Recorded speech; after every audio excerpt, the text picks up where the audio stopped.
Кыргызстанда чет өлкөлүк жарандар үчүн өлкөдө жүрүүгө уруксат берүүдөгү мамлекеттик алымдын ставкасын көбөйтүү боюнча токтом долбоору коомдук талкууга коюлду.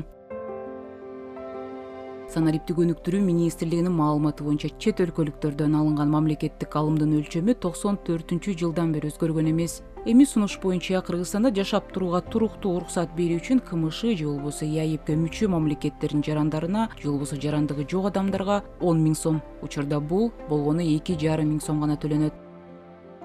Ал эми алыскы чет өлкөлөрдүн жарандарына болсо 20 000 сом, учурда болсо бул сумма 15 000 сом түзөт. Мындан башка чет өлкөлүк паспортты же аны алмаштыруучу документти каттоодо, чек арага чектеш аймакка кирүүгө уруксат берүү сыяктуу учурларда сумманы жогорулатуу каралган. Белде кетсек, Садыр Жапаров 10-июнга чейин чет элдик жарандарга, жарандыгы жок адамдарга Кыргызстандын аймагында жүрүүсүн мыйзамдаштырууга шарт түзгөн жарлыкка кол койгон.